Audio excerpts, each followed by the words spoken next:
I'm sure you can tell from the title of this video where I'm going with this. You also know that I describe inalienable rights as the requirement for the freedom to act on your own judgment, or you're going to die. Now let's take a look at religion. Religion is not called a science because it requires belief in things that have never been proved and probably never will be. Most religions involve the belief in a higher power, something that has power over nature, power over humans, can cause us to be born and to die, and controls our lives. Usually this power is in the form of a god or many gods. Also, religions usually promise some form of eternal afterlife, for humans at least. That is, at death, your consciousness becomes a ghost and somehow escapes from your brain and floats off to live for an eternity somewhere else. Perhaps in a better place, perhaps a worse place. But unlike this life, no effort on your part will be required to keep your ghost functioning in perpetuity. Some religions promise reincarnation. That is, your ghost floats around until it is reborn in the body of another human, or a cow, and the cycle repeats. Now let's take a look at the most problematic areas, starting with survival. The concept of rights arises from the recognition that we only get one chance at life and we must act in self-preservation or it's over. Religion, by contrast, tells us two things, intended or not. First, that our survival is out of our hands, and secondly, that even when we do die, we don't actually die. We just keep on living in another form. So if we accept the religious ideas, acting in self-preservation is unnecessary and pointless. Religion tells us that our continued existence is guaranteed. I want to draw your attention to a few other aspects about the idea of life after death. First, life and death are opposites. So it is absurd to say life after death. Second, nearly everyone has had an ancestor who said that they would do everything in their power to contact the living from beyond the grave, perhaps come back and haunt them, rattle some chains, and so on. My ancestors promised me that before they died.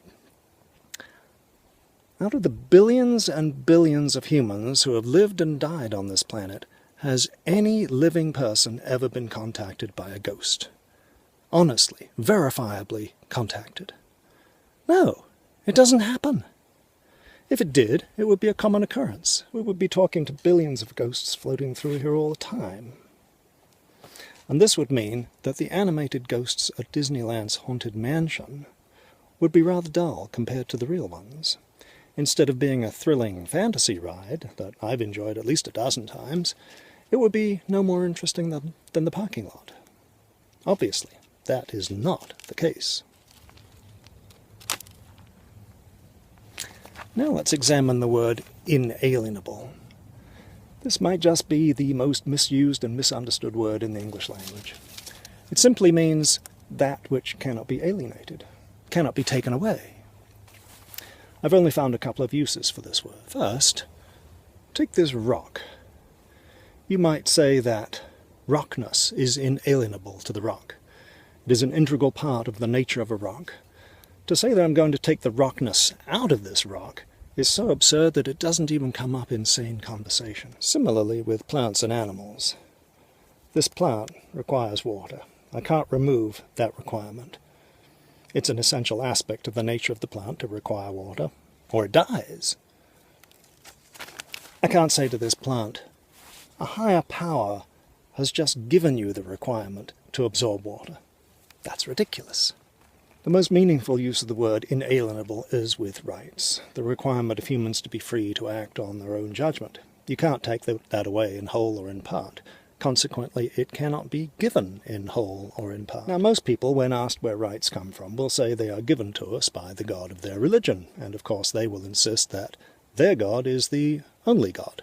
But what are they really saying? For example, if I were to say that the God of my religion has given me the right to cross my fingers, but only with this hand because last week he took away the right to do it with my other hand, oops, now I'm in real trouble.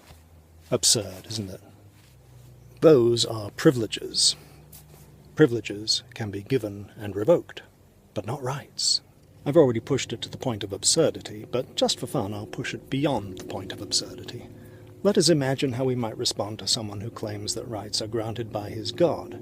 We could reply, "That's all good and well, but the God of my religion is more powerful than yours, and he grants me higher rights.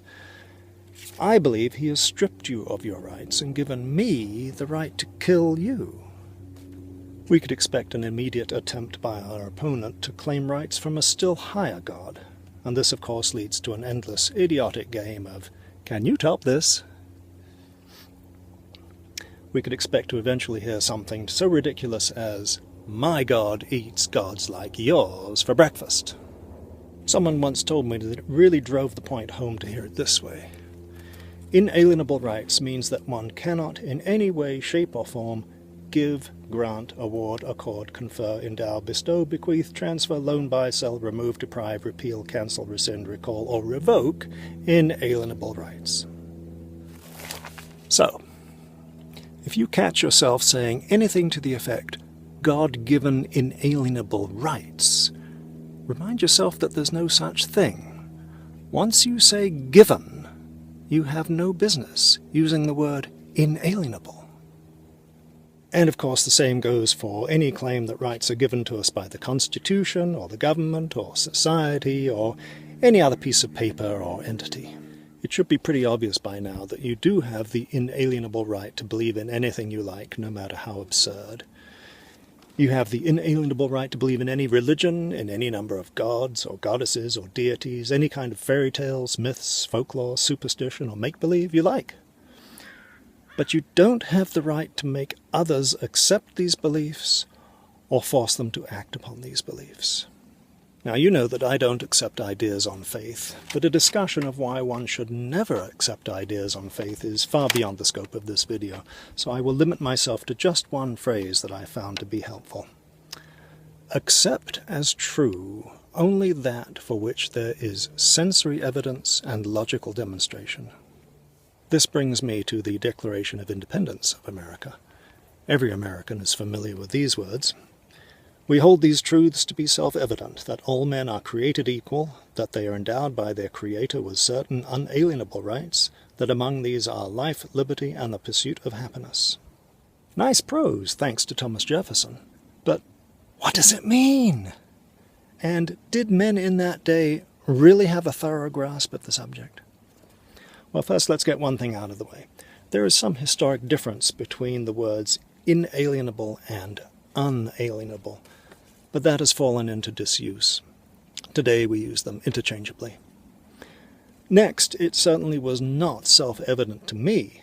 It took me years to sort it out. Lastly, the word creator can be interpreted any way you like. As a non-believer, I typically say that I was created by my parents, or more fundamentally by nature. But most people take the word creator to mean the God of their preferred religion. Now, a non-believer who is taught that rights come only from a God, that is, an entity that he doesn't believe in, is going to be very skeptical about the whole concept, and that's unfortunate. So I ask you to integrate into your body of knowledge this quote from Thomas Jefferson, who, like most of the founders, was religious to some degree, but preferred to keep his beliefs to himself.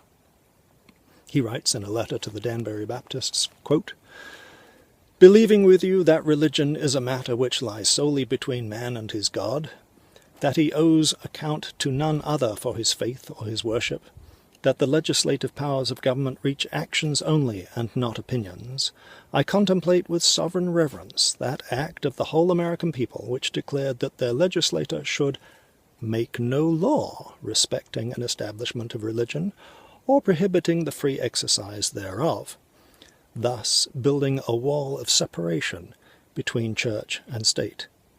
End quote. This, of course, is in reference to the First Amendment of the United States Constitution. So now we were faced with a bigger conundrum. Let's sum up. First, the entire purpose of a government is to secure rights, meaning to protect them from violation.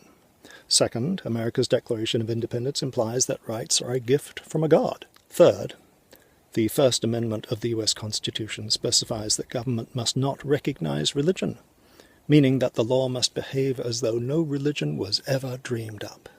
Now, what does all this mean? And this gets very interesting. you'll want to think about this very carefully. It means that our government must not recognize the alleged God that gave us those rights that the government is supposed to secure. Now that is just mind-numbing. How in the world is anyone supposed to make any sense of that? I admire Thomas Jefferson immensely, but on this point I disagree.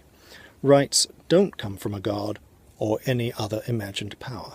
They are a logical principle. What I hope you got from this video is that you cannot mix inalienable rights and religion and expect anything good to come from it. The two are mutually exclusive, and we have only to look at other countries to see that the mixture is toxic. Whichever one you pick, you must stay far away from the other. To show you how serious I am, I'll leave you with a challenge. I claim that in order to discuss inalienable rights honestly, really honestly, one must be an atheist. I challenge you to demonstrate otherwise.